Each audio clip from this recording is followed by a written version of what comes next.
Биз кайрадан Чүй облустук бириккен бейтапканасына келдик. 17 жыл бул жерде жетекчи болуп иштеген Болотбековго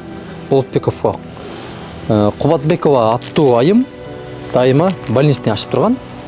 2016-дан бери 21-жылга чейин ачып турган. Бирок эң кызыгы 2021-жыл текшерүү жүргөн турда Кубатбекованын ушундай больничныйда мыйзамсыз ачкандыгы тууралуу аны жумуштан кетиришип, бирок жогоруда айткандай эле эң кызыктуу жери кайра Болотбеков бул жерге Кубатбекованы жумушка алган. Жумушка кантип алган, эмне болуп алган, дегеле алгандыгы чынбы деген баягы кептерге азыр кадрлар бөлүмүнөн сурап көрөлү. Саламатсыздар, жакшысыздарбы? Темирлан Сейитбек болуп. Саламатсызбы, жакшысызбы? Бул Кубатбекова аттуу айым ушу сиздерге жумушка орношкон экен да. Анан ушул эмне болуп жумушка орношто эле, качан орношто эле белгилдей элек. Себеп дегенде бул Болотбековго дайыма больничныйда ошол ачыш экен да 2016-дан беричи. Анан кайра бул сиздердин бейтапканага жумушка орношкон экен да. Анан эмне кызыкчылык деген сыяктуу суроолор болуп жатат. Она устроилась в марте. Мартта 2022 жылы, 15 мартта. Августтун 24-түндө бул жактан жумуштан кеткен экен.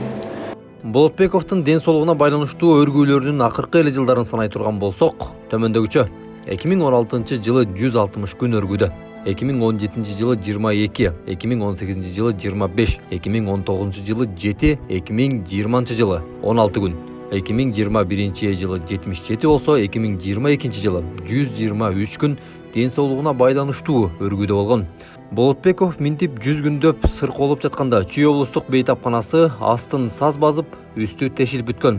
Башка маселени мындай коелу.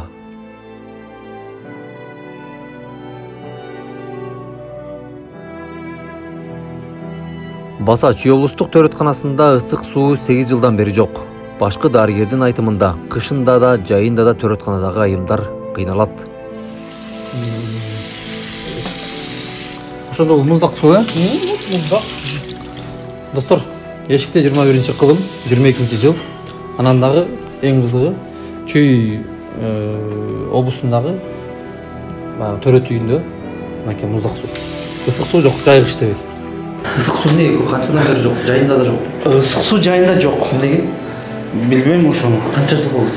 Мен келгенден бери 8 жыл болуп калды, 8 жыл. 8 жылдан бери бул жерде иштейсиз өзүңүз.